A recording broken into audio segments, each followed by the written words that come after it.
अक्सर ये हम लोग सुनते आए हैं और हमारी किताबों में पढ़ते भी आए हैं कि कश्मीर से कन्याकुमारी तक भारत एक है। लेकिन क्या आपको पता है कि कश्मीर से भी ऊपर लद्दाख में एक जगह है जिसका नाम है काराकोरम और वो भी भारत का हिस्सा है। बहुत से लोग इसके बारे में जानते तक नहीं हैं। इस हिसाब से अगर देखा जाए तो कश्मीर से लेके कन्याकुमारी नहीं बल्कि काराकोरम से लेके कन्याकुमारी तक भारत एक है, ऐसा होना चाहिए।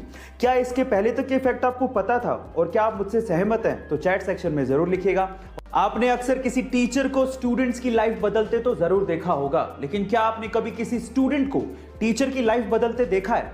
जी हाँ गाइस, कुछ ऐसा ही हुआ अमेरिका के कैलिफोर्निया में, जहां पर कोरोना काल के चलते एक टीचर को बदहाली के हालात में रहना पड़ रहा था। उनके पास कोई जॉब नहीं थी, हालात इतने बदतर हो गए थे कि उनको कार में ही गुजारा करना पड़ रहा था, यानी कि उनके पास रहने को कोई घर भी नहीं था।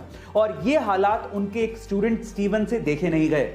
फिर उस स्टूडेंट ने एक्चुअली फंड रेज किया अपने टीचर के लिए, और जब टीचर का जन्मदिन आया तो लगभग $27,000 यानी कि 20 लाख रुपए का चेक एज अ ग्रेटिट्यूड अपने टीचर को गिफ्ट किया।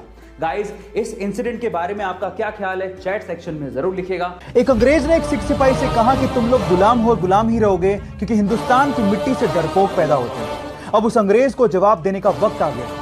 ये बात वो सारागढ़ी पर तैनात 21 सिख सिपाहियों को तब कह रहा था जब 10,000 अफगान सिपाहियों ने उन्हें चारों तरफ से घेर लिया था। इतिहास के पन्नों में ये युद्ध सारागढ़ी युद्ध के नाम से फेमस है और यूनेस्को ने इस युद्ध को 8 सबसे बड़े वीरता से लड़े गए युद्धों में शामिल किया है। इस युद्ध में 21 सिख सिपाहियों ने 10,000 अफगान सिपाहियों को घुटनों पर लाके खड़ा कर दिया था और यह साबित कर दिया था कि हिंदुस्तान की मिट्टी से कायर नहीं, वीर पैदा होते हैं। आज मेरी पगड़ी भी केसरी, जो बहेगा मेरा लहू भी केसरी और मेरा जवाब भी केसरी। युद्ध और उनकी वीरता को देखते हुए मुझे गुरु गोविंद सिंह की 2 लाइनें याद आती हैं।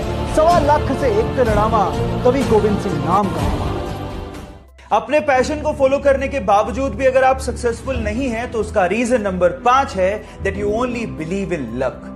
दुनिया में से बहुत सारे लोग हैं जो किस्मत के भरोसे बैठे रहते हैं और अपनी बारी के आने का इंतजार करते रहते हैं। बहुत सारे तो लोग ऐसे होते हैं जो सिर्फ ये कहते रहते हैं कि किस्मत में होगा तो मिल जाएगा, किस्मत में नहीं होगा तो नहीं मिलेगा।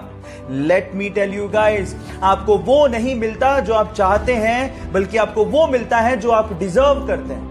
और किस्मत के भरोसे बैठे रहने वाले को सिर्फ उतना ही मिलता है जितना हार्ड वर्क करने वाले छोड़ जाते हैं। सो ये थे 5 रीजन, और अगर आपने कोई भी रीजन स्किप किया है तो प्रोफाइल में जाके जरूर चेक करिएगा। मिलते हैं अगले वीडियो में। Till then stay connected, stay motivated.